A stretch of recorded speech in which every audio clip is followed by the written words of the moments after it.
Un mundo en que no pudieran averiguar con un solo clic. El PNB de Kazajstán. Un mundo en que si no se sienten bien, no pudieran sentarse ante la computadora y averiguar si solo necesitan tomar un par de aspirinas o si deben llamar a emergencias. Es increíble, ¿no? Hace solo 10 años Google no existía y 5 años antes de eso no había forma de buscar nada en la Internet. Eso planteaba un gran problema, porque ¿de qué servía una red mundial si no se podía navegar en ella e ir donde uno quisiera? Las empresas que se adentraron en el terreno de la búsqueda como Yahoo y Excite constituían algunos nombres importantes en la historia de la red. Pero aunque los hombres que comenzaron la creación del sistema eran algunas de las personas más brillantes en los anales de la historia americana de los negocios, al final no pudieron descifrar el código. Luego un par de chicos súper inteligentes con poco más de 20 años resolvieron el problema de la búsqueda. Les contaré cómo lo hicieron y cómo se convirtieron en multimillonarios. Soy John Heilemann y como periodista he cubierto la revolución de los buscadores desde el comienzo.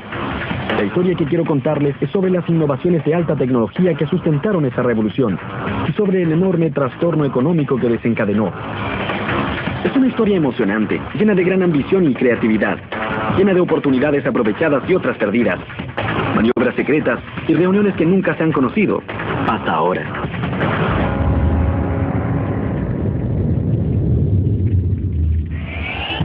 Si hoy en la red ingresan mi nombre, John Heilemann, en cualquier buscador, en un tercio de segundo podrán averiguar de inmediato que soy un periodista de revistas y verán un catálogo de prácticamente todo lo que he escrito.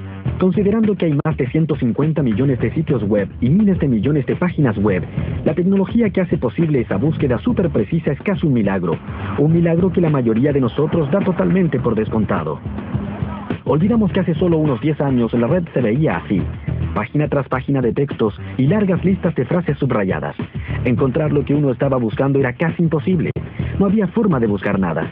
Todo lo que se podía hacer era seguir los enlaces y esperar que la suerte te llevara a algún lugar útil. Para comprender cómo hemos avanzado tanto, cómo ocurrió el milagro de la red, tenemos que volver a una época anterior a Google y conocer la historia de compañías como Yahoo y Excite que hicieron posible su existencia y se convirtieron en sus rivales más enconados y también un pequeño lugar en California del que seguramente han oído hablar.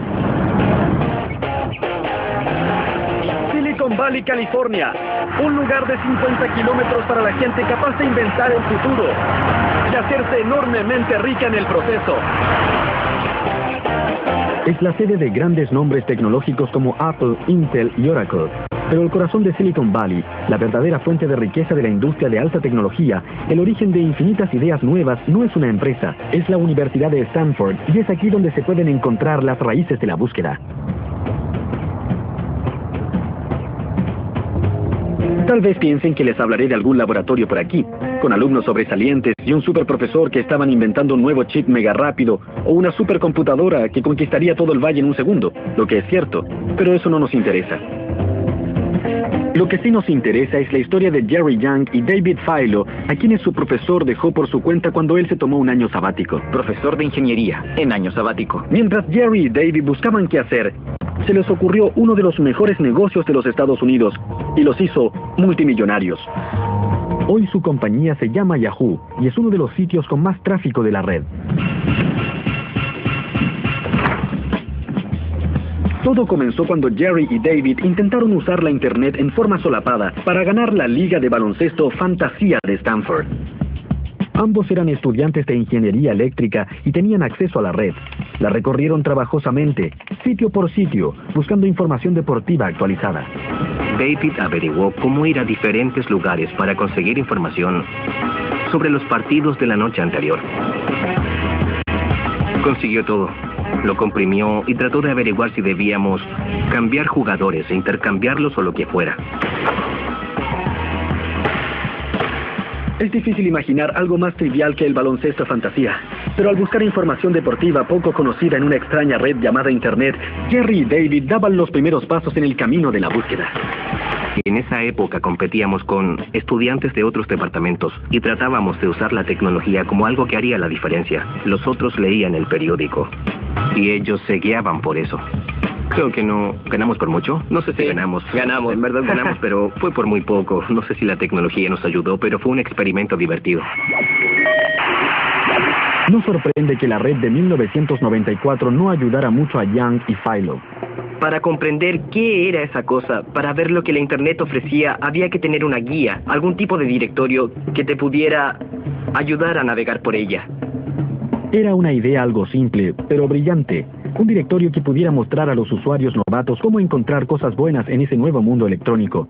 No era nada como la búsqueda actual. Era solo una serie de categorías y subcategorías que se podían buscar y elegir. Era muy primitiva, compilada a mano por un par de sábelo-todo que pasaban horas mirando todos los sitios web posibles y diciendo cómo hacer listas. Primitivo o no, lo que ellos llamaron la guía de Jerry y David para la red global fue lo primero que se inventó y resultó ser sumamente popular. De la noche a la mañana fue algo a nivel mundial.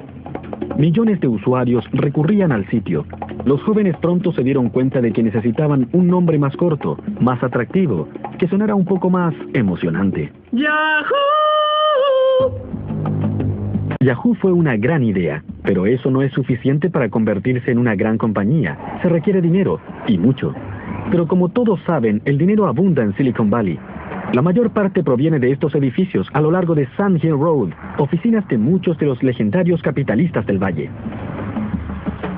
No sé qué esperaba ver la primera vez que vine a este lugar. Tal vez calles pavimentadas de oro, pero encontré esto. Construcciones para oficinas al estilo de un pueblo alpino. Detrás de esas puertas están los capitalistas de riesgo. Tipos que presiden fondos de inversión que tienen miles de millones de dólares. Ellos son quienes deciden qué compañías podrán existir y cuáles no verán la luz. Una de estas empresas de mayor éxito es Sequoia Capital. Su socio más famoso, Michael Moritz, decidió visitar a los jóvenes fundadores de Yahoo en su caravana de Stanford. En el interior había una escena de confusión total. Se trataba de la peor pesadilla para cualquier madre. Cajas de pizza por todas partes, computadoras y equipo electrónico en cualquier lugar posible, las cortinas cerradas, había como 30 grados de temperatura, era una cloaca sofocante. Era un desastre. Había muchas razones para ser escépticos sobre hacer una inversión en Yahoo, eran solo 2 personas. Y el formato de este negocio, para ser amable, era confuso.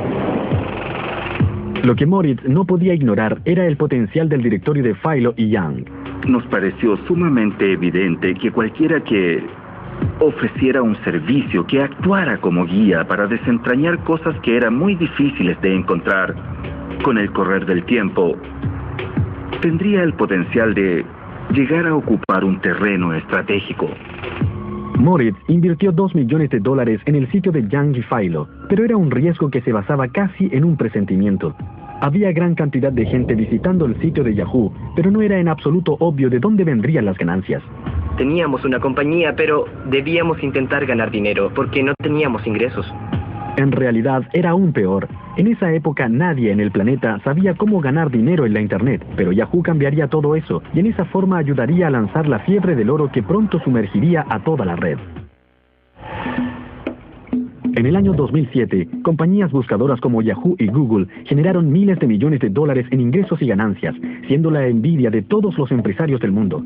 Pero en su inicio nadie usaba la red para hacer negocios o para el comercio. Algunos consideraban que la sola idea era una herejía o algo malvado. Recuerdo nítidamente los debates mientras la red trataba de definirse en forma cultural. A mediados de los 90, el centro cultural de la red no estaba en Silicon Valley, sino en este parque, al sur de San Francisco. La revista Wired y Hotwire, su hermana en línea, comenzaron un poco más allá. Y en esa época yo trabajaba aquí, y el argumento sobre la inminente comercialización de la red era intenso, y se reducía a una sola palabra: publicidad. La publicidad dividió la temprana comunidad de la red. Por un lado estaban los capitalistas de riesgo y otros financistas que pensaban que la Internet era un nuevo medio de comunicación, y estos siempre han sido financiados por la publicidad. Más de 100 años de historia de los medios de comunicación nos indican que si se logra reunir una gran cantidad de público en un solo lugar, entonces se podrán vender avisos. No era necesario ser un genio de los negocios ni una persona brillante para poder darse cuenta de una cosa como esa.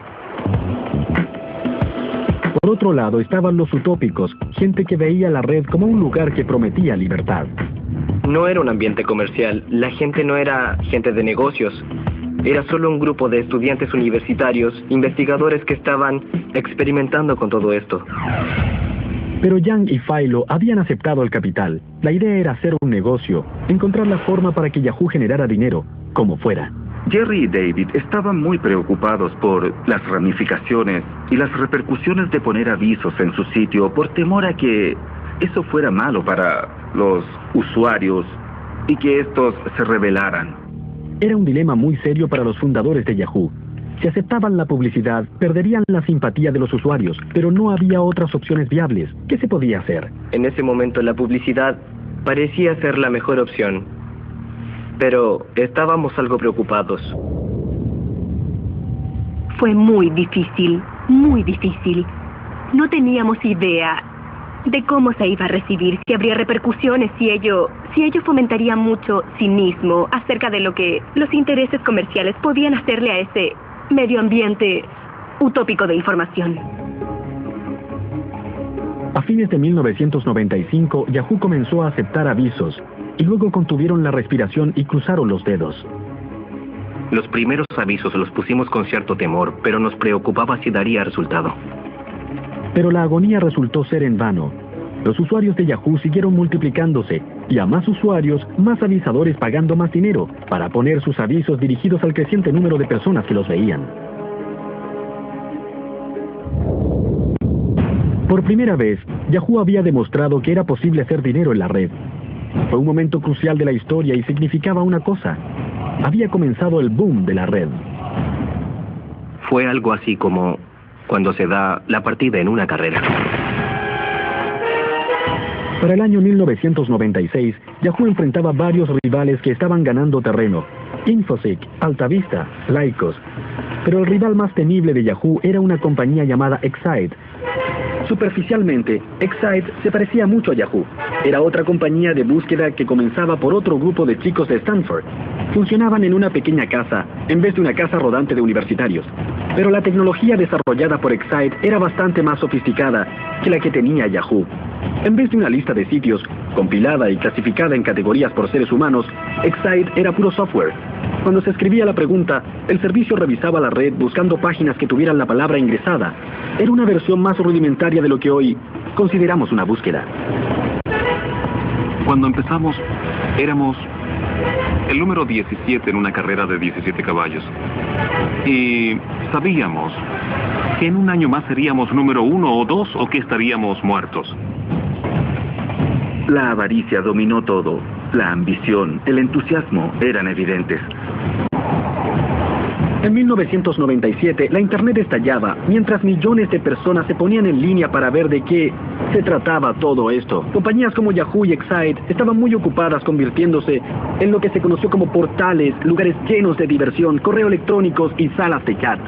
Eran carnavales en línea, llenos de tentaciones, baratijas y burbujas, diseñadas para convertir a los usuarios en una audiencia cautiva.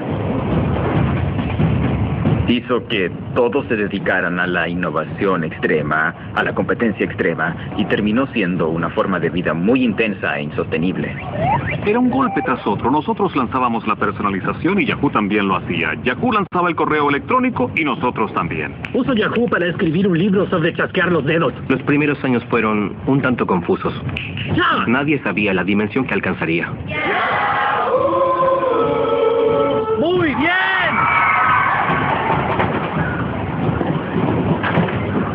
A pesar de que los buscadores tenían un gran éxito, también se estaban convirtiendo en algo muy diferente de lo que habían sido.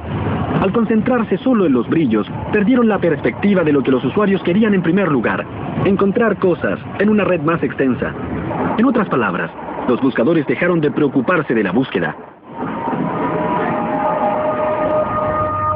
Silicon Valley, las calles de San Francisco y la zona de la bahía estaban llenos de jóvenes ambiciosos, buscando posibilidades en la red, enfrentando los problemas relativos a la red, ¿cierto? No. En realidad, la mejor oportunidad estaba allá afuera, mirando a los buscadores directo a la cara, pero su propio éxito no les permitía verla.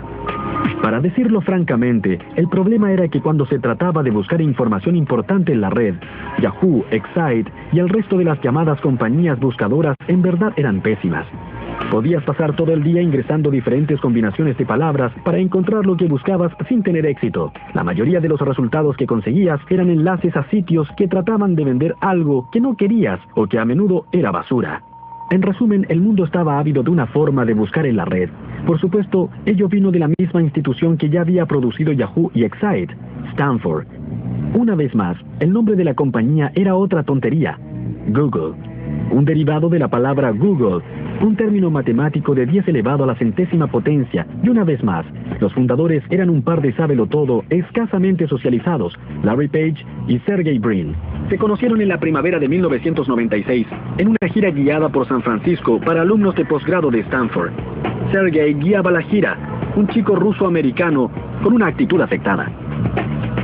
Creo que tenía 19 años, lo que en verdad es muy joven para un estudiante de doctorado. Recuerdo que era bastante especial, una persona que contesta muy rápido y ve las cosas de cierta manera. Larry era uno de los estudiantes en la gira ese día. Venía del centro del país y era hijo de un académico. Su mayor logro había sido construir una impresora con piezas de Lego. Es una persona sencilla, callada. No es del tipo de persona que al conocerla dices, vaya, sino que dices, es un tipo buena gente. Fue el amable Larry el que tuvo la idea genial que convirtió la búsqueda en algo mágico y lanzó Google. Dadas las consecuencias de gran alcance de esa idea, tanto sociales, culturales y económicas, se podría pensar que es algo sumamente complejo, pero en realidad, básicamente es muy simple.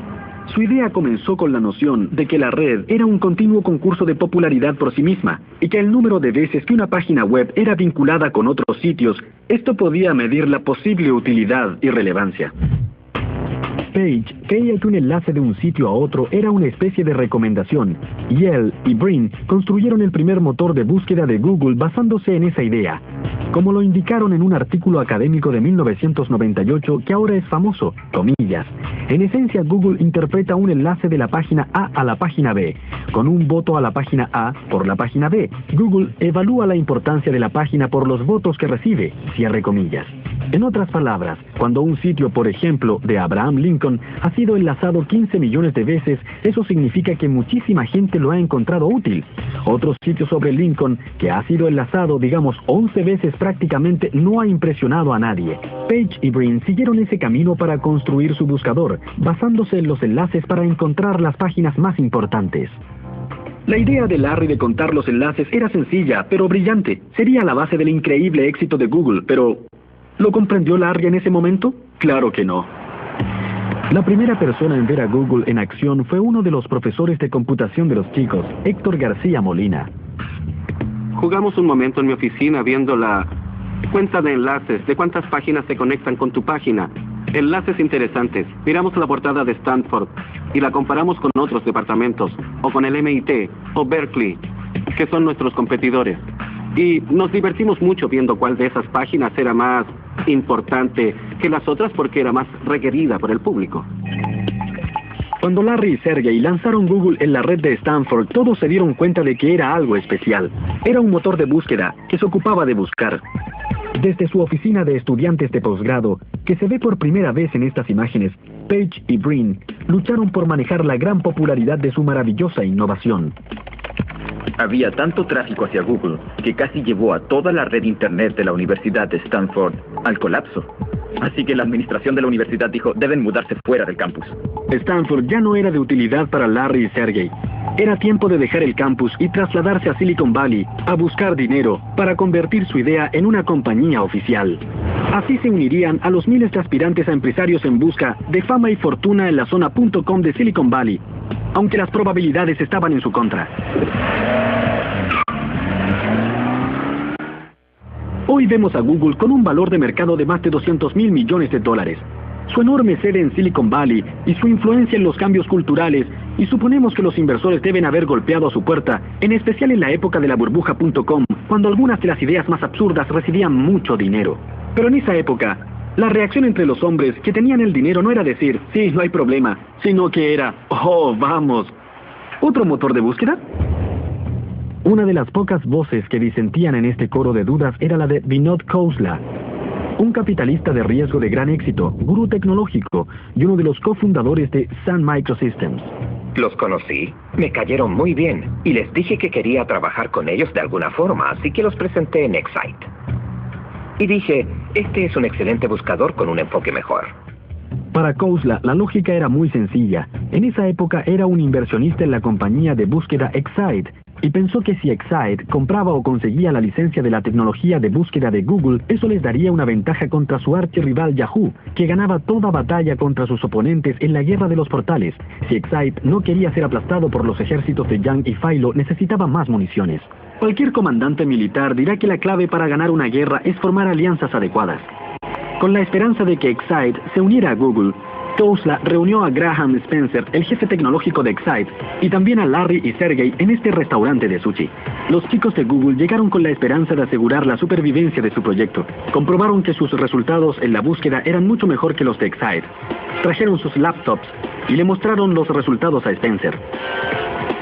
Spencer le habló al director ejecutivo de Excite, George Bell, sobre la tecnología de Google, al igual que Khosla. Hubo mucha resistencia. Y siempre dijeron, con una visión bastante rígida, que la búsqueda era algo genérico, que ellos podían hacerlo, que eran casi tan buenos y que no importaba. Y no era un problema de precio, porque entonces Google era muy barato. Podían haberlo comprado por algo así como $1 millón. Hoy vale $100.000 millones. Un momento, rebobinemos. Excite pudo haber comprado Google por $1 millón. Eso es una miseria aquí en Silicon Valley.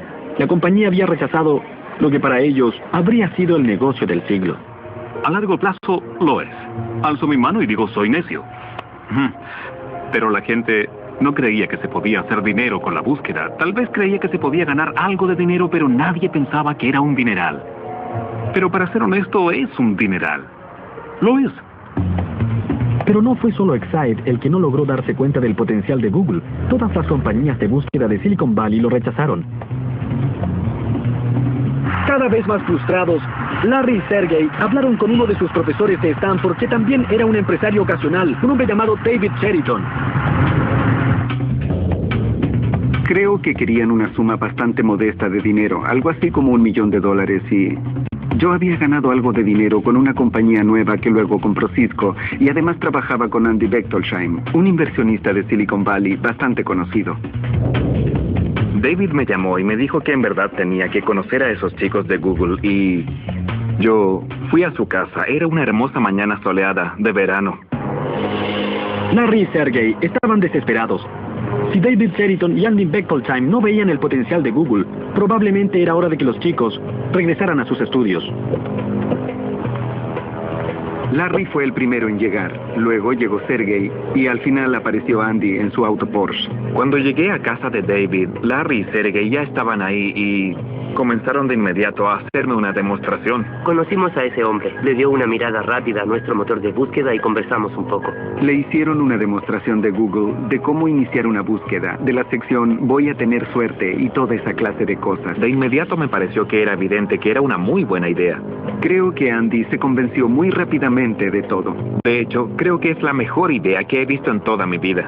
Nos dijo, no quiero que ustedes tengan que aceptar una valoración muy baja o que se preocupen ahora por sus asuntos de dinero. ¿Qué tal si les hago un cheque? Así es que fui a mi auto, tomé la chequera y les hice un cheque enseguida. Volvió y escribió un cheque para nosotros por $100.000. Lo hizo a nombre de Google por $100.000. Creo que fue Sergey el que dijo, no tenemos una cuenta bancaria. Y Andy contestó, deposítenlo cuando la tengan. Creo que nunca he hecho un cheque en forma tan inmediata. Esa fue la única vez en mi vida. Piensen en ello. ¿Cuánta gente conocen que estaría dispuesta a hacer un cheque por $100.000 de esa forma a un par de estudiantes de posgrado? Incluso para Andy Bechtolsheim, que disponía de muchos millones de dólares. Todo el asunto parecía bastante loco, pero así funciona todo en Silicon Valley.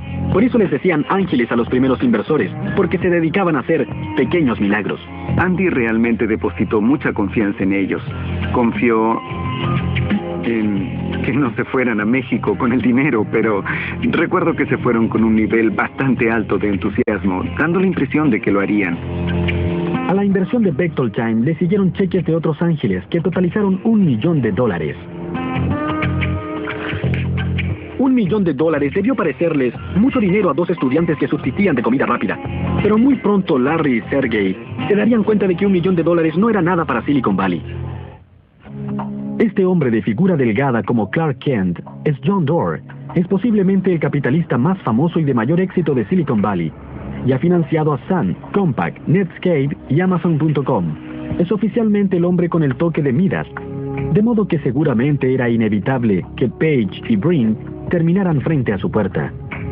Estaban totalmente convencidos de que la búsqueda era muy importante y que iba a crecer tanto, que enseguida les pregunté qué tan grande. Y Larry Page, totalmente serio, me dijo, bueno, 10,000 millones en ingresos. Realmente me caí de la silla. Estaba seguro de que eran empresarios de gran ambición con una visión poderosa.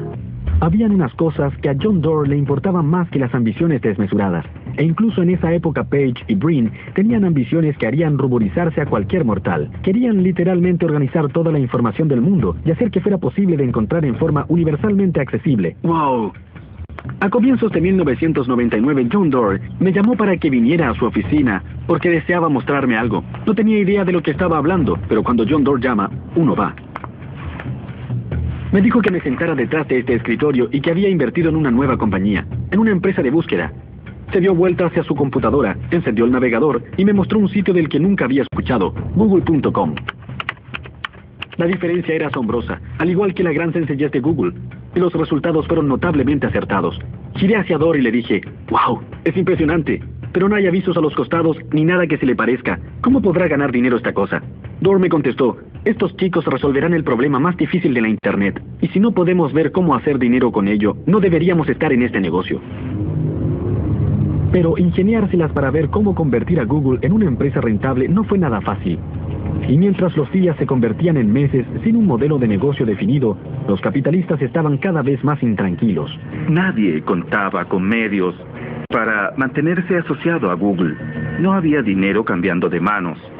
Y los fundadores tenían que contratar gente. Tenían que pagarle a esa gente, debían comprar equipos para poder suministrar el servicio y todo eso requería dinero. Todos los meses cerca de $500,000 salía por la puerta de Google. Lo que quería decir que los $25 millones en el banco no iban a durar mucho. La solución más obvia era seguir el camino de Yahoo y Excite y poner avisos, pero Page y Brin se negaron a tomar el camino fácil y se decidieron por algo más valeroso y con mayor visión futura. No resistían la idea de que Google se convirtiera en otro portal abarrotado. Querían asegurarse de que la gente disfrutara de una gran experiencia, pero también querían que los avisos tuvieran sentido para los usuarios. Page y Brin no estaban en contra de los avisos en sí mismo, pero querían que estuvieran más relacionados con la red. Pero no podían imaginar cómo hacerlo. Sin embargo, se estaban quedando cortos de tiempo y de dinero, así que, dando el paso más controvertido en la vida de la joven compañía, encontraron la solución al problema al más puro estilo Silicon Valley. Lo copiaron de otra persona. Esa persona era este hombre, Bill Gross. Con domicilio en Los Ángeles, Gross no tenía conexión alguna con Google. Dirigía una pequeña empresa llamada Idea Lab, una incubadora de ideas innovadoras con estilo propio y generadas por compañías nuevas. Fue Gross quien solucionó el dilema de los avisos en la Internet y en forma indirecta fue la salvación de Google. Voy por la vida buscando problemas y viendo en qué forma se pueden resolver, ya sean problemas de la vida diaria como el tránsito, problemas de salud o problemas de tecnología. Me gusta ver las cosas y pensar cómo se pueden mejorar. En el curso de su carrera, Gross se ha dedicado a todo, desde robots a paneles solares, pero en 1999 su obsesión era la publicidad en la red. Supe del problema de esa empresa. Nuestra compañía buscaba formas de publicidad más eficaz y yo me decía, ¿cómo podemos hacer que esto sea mucho mejor? ¿Qué tienen de malo los avisos que compramos ahora? ¿Cómo nos gustaría que fueran? La idea de Gross era brillante en su sencillez, tal como la idea de Page de contar los enlaces. Comenzó cuando se dio cuenta de que cuando alguien hace una consulta, no solo le está diciendo al mundo qué es lo que le interesa, sino que también está diciendo qué es lo que le interesa comprar. Si ingreso las palabras Bob Dylan, estoy diciendo al menos que siento curiosidad por él y que tal vez quiera comprar su nuevo álbum. Si toman esa información y la de otros nombres de músicos que he consultado en Google, tendrán una imagen detallada de mi persona como fan de la música. Es una información muy valiosa para el negocio de la música. Eso fue lo que visualizó Bill Gross, captando antes que nadie que un motor de búsqueda sería la herramienta de mercadeo más poderosa y más eficiente del mundo. En jerga técnica, las palabras que uno ingresa en un buscador se llaman palabras clave, y Gross se dio cuenta de que podían valer una fortuna. Las palabras clave son el futuro del negocio. Son muy valiosas porque cuando una persona ingresa una palabra clave en un motor de búsqueda está abriendo una gran ventana a su mente y a la intención que tiene en ese momento. Si escribe más de una palabra, es sumamente valioso. Gross creía que podía vender palabras claves a los avisadores. Por ejemplo, BMW podría pagar bastante para asegurarse de que cada vez que alguien ingresara la palabra auto, apareciera un enlace al sitio BMW en la búsqueda. Pero incluso entre la propia gente de Gross, la idea de pagar por lugares parecía inaceptable. A algunas personas en la reunión no les gustó nada. Pensaban que era una mala idea y que nadie la aceptaría. Yo les dije, vamos, es como las páginas amarillas. Piensen en lo útiles que son. Dejé la reunión, corrí a la oficina y regresé con las páginas amarillas. Las puse sobre la mesa y dije, miren esto, miren lo útil que es. Si buscan algo aquí, hay solo avisos pagados. Eso es lo que quiere el cliente cuando busca un plomero. ¿Por qué no hacerlo con un motor de búsqueda? Pensar que la búsqueda podía ser como las páginas amarillas resultó ser una gran idea. Finalmente, Gross convenció a los escépticos de su compañía y en 1998 lanzó un sitio basado en palabras claves y enlaces patrocinados, que se conocería con el nombre de Overture. Fue un éxito instantáneo. El director ejecutivo de la compañía me dijo, estamos manejando millones de microtransacciones. Somos tan grande como la compañía de teléfonos en transacciones. Era increíble. Ahí me di cuenta de lo grande que era esto. Lo que Gross no sabía es que en Silicon Valley estaban observando sus movimientos y que Google consideraría su idea como la solución del dilema de su modelo de negocios. Larry y Sergey encontraron un pequeño sitio llamado Overture que estaba creciendo muy bien con listas de patrocinadores. Y creo que fue en especial Larry el que pensó que eso ofrecía un camino de negocios que Google podría adoptar como solución al problema. Los creadores de Google se reunieron con Bill Gross más de una vez.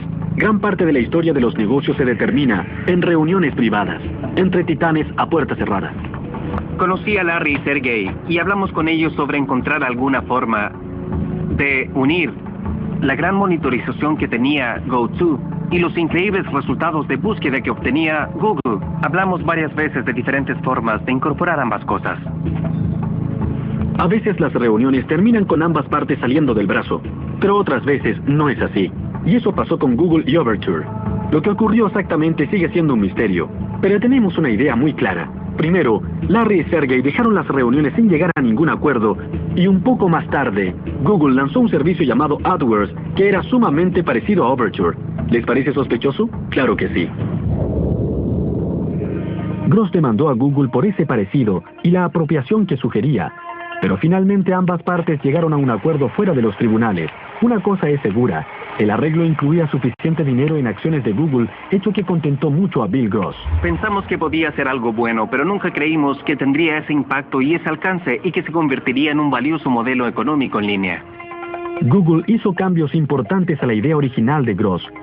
Principalmente separó los avisos de los llamados resultados de búsqueda orgánica. Miren la página de Google que ya todos conocemos también. Aquí está la casilla donde se hace la pregunta. Estos son los resultados sin contaminar generados por el algoritmo de relevancia de Google. Y aquí arriba a la derecha están los avisos, enlaces en azul patrocinados por las compañías que los pagaron. Es aquí donde Google ha generado miles de millones en ganancias en los últimos años. Sin duda era una mejor experiencia para el usuario que llegar a un sitio web que más bien parecía ser la calle 42 o Times Square a las 2 de la madrugada. Pensaron que también sería mejor para los avisadores porque significaría más negocios para ellos. Esa fue una visión maravillosamente astuta, increíble y sorprendente a comienzos del año 2000. Lo que Google hizo no fue solo diseñar un camino para su propio éxito comercial. Estableció las bases para el despegue astronómico de la publicidad en la Internet. De pronto, con AdWords y servicios similares de Microsoft y Yahoo, cualquiera que quiera vender sus mercancías en línea, desde un Toyota a un pastor que quiere vender alfombras de piel de cabra, tiene a su disposición un medio extremadamente eficaz de llegar a un mercado global. Ahora comprendemos que la economía de la Internet estaba naciendo, con Google como su actor principal. El 19 de agosto de 2004, Google salió a la bolsa y puso sus acciones en venta en el mercado de valores de Nasdaq. Los 5 años anteriores, la compañía había subido de un ingreso de cero a la asombrosa suma de $3.000 millones anuales y se había convertido en un nombre muy conocido. La oferta pública inicial de Google causó un frenesí de conjeturas y anticipación entre aquellos que rogaban que pudiera revivir un sector que aún cojeaba después de la caída de las empresas .com. En Silicon Valley, en esa época con frecuencia se veía una pegatina que decía: por favor, denos una burbuja más. Pero la forma en que Google manejó su oferta despertó la ira de muchos e hizo hablar de un día fatídico y un desastre potencial. Recuerdo que esa mañana estaba en una sala de reuniones con televisión mirando la CNBC y hablaban de que sería una oferta terriblemente poco exitosa y con escasa posibilidad de que tuviéramos éxito. La controversia respecto a la oferta pública inicial surgió del hecho de que Google había elegido un proceso de remate poco convencional para vender sus acciones, y ello había enajenado a gran parte de Wall Street, que se beneficiaba bastante de la forma convencional de hacer negocios. La actuación de Google para despertar el interés de la comunidad financiera le significó críticas terribles. Los ejecutivos de la compañía parecían arrogantes y poco comunicativos. La oferta pública de Google fue un gran tema en los medios de comunicación financieros y había muchas fuerzas poderosas en Wall Street que creían que esa no era la forma en que querían que se hicieran las ofertas públicas. Los grandes de Wall Street estaban en esa sala de reuniones en la torre Nasdaq, en Times Square, así como John Doerr, Eric Schmidt, Larry Page y yo. Había mucha tensión, y lo único que la aflojó fue cuando Larry sentó su humanidad, que sería multimillonaria, en un plato de crema. Era surrealista. Había una enorme pared de píxeles y gráficos y se podía sentir que toda la economía del mundo se deslizaba frente a tus ojos. Y luego Larry y Eric subieron al escenario. Había una gran expectación respecto a la apertura del mercado.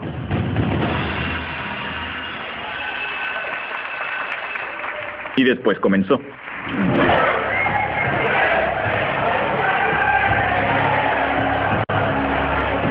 Entonces a mediodía comenzó todo y la primera transacción fue a $100, 15 más que el precio del día anterior y no bajó de eso. Al final, a pesar de todo lo que se dijo, la oferta pública inicial de Google fue un éxito de acuerdo a la medición que más importa. Cualquiera que haya comprado acciones ese día y todavía tiene la suerte de conservarlas, ha ganado un montón de dinero. 3 años después de la oferta pública, Google está mejor valorada que FedEx, McDonald's, Coke, Intel, IBM o Walmart. Acciones que se transaban a $100 llegaron a casi 700. Actualmente Brin y Page están considerados entre las 30 personas más ricas del mundo. El crecimiento de Google ha sido el más rápido de la historia. A pesar de llegar de inmediato a Fortune 500, los fundadores de Google siempre se han esforzado por asegurar de que su compañía no sea percibida como otro matón voraz, como digamos Microsoft en su era dorada. Su ostensible eslogan corporativo altruista es: no hay que ser malvado. Su sede es un regreso a la era.com, con comida gratis, cojines para sentarse y scooters. Pero a pesar de todas las pequeñeces para sentirse bien, Google sigue siendo una máquina capitalista que continúa prosperando gracias a la unión de la búsqueda y la publicidad que la compañía ha perfeccionado. Hasta que la publicidad en línea no fue realmente eficaz, no había forma de pagar a los programadores que estaban haciendo el software. Eran subsidiados. Por ejemplo, en Sun vendíamos sistemas o hardware y usábamos ese dinero para pagar a los programadores. Hoy, el negocio de la Internet paga a sus programadores con ganancias de la red que provienen de la publicidad. De modo que el desarrollo de la tecnología y la publicidad van de la mano. Pero Google no se dedicó a descansar y a explotar su negocio principal. No se ha dormido en sus laureles. Al contrario, sabe muy bien que quedarse quieto en el negocio de la tecnología equivale a cometer un suicidio comercial. Google ha invertido sus ganancias en infinitos experimentos y proyectos. Ha metido la mano en todos los negocios a su alcance. Tenemos Google Library, Google Books, Google Maps y Google Earth. Luego Gmail, Google Calendar, Google Spreadsheets y Google Docs. La compañía compró Blogger para publicaciones personales en la red. También compró Picasa para compartir fotos en línea. Y por supuesto YouTube para compartir videos. Ante los ojos de muchos, todo eso equivale a un plan de dominación. De modo que no es de extrañar que la Google manía se esté convirtiendo en una creciente fobia a Google. El fenómeno de la fobia a Google es más fuerte entre los partidarios de la privacidad, que se preocupan sobre cuánta información sobre todos nosotros está guardada en las bases de datos de Google. No solo esas personas están preocupadas, incluso los mentores originales de Page y Brin están inquietos. La gente comenzará a sentir que tener demasiada información guardada sobre todo lo que han hecho, todo lo que han buscado, es un peligro real. Cada vez veremos más opiniones así. Para otros, el gigantesco dominio de Google y su expansión voraz es un llamado a las armas. Aunque Excite se acabó hace tiempo, Yahoo ha mejorado su búsqueda y sus ofertas de publicidad. Microsoft, una compañía conocida por no rendirse jamás, por llegar tarde a la fiesta, pero siempre ser la última en irse, también se ha impuesto como misión derrocar a Google. En general, si hubiera una gran oportunidad en Internet o de software, Microsoft se daría cuenta rápidamente porque tiene mucha gente muy inteligente, grandes recursos y mucha fuerza. Más importante aún, a medida que Google ha extendido su alcance a tantos rincones del comercio, su lista de enemigos fuera del negocio de la tecnología se ha hecho más larga y más imponente. Desde Viacom y News Corporation, de Rupert Murdoch a las empresas editoras y muy pronto a toda la industria de telecomunicaciones. Las fuerzas que se acumulan contra Google harán que la compañía enfrente desafíos mucho más grandes de los que ha encarado hasta ahora. Para que Google continúe su crecimiento meteórico, Larry y Sergey y el resto de los Googlers tendrán que ser ágiles, innovadores e infinitamente creativos. La historia de la alta tecnología indica que las compañías, sin importar su grandeza, cometen errores muy graves. Y aunque a Google no le ha ocurrido, igualmente le sucederá. Google ha llegado lejos y lo ha hecho más rápido que ninguna otra compañía, pero su batalla más grande y la prueba de su temple pronto vendrá.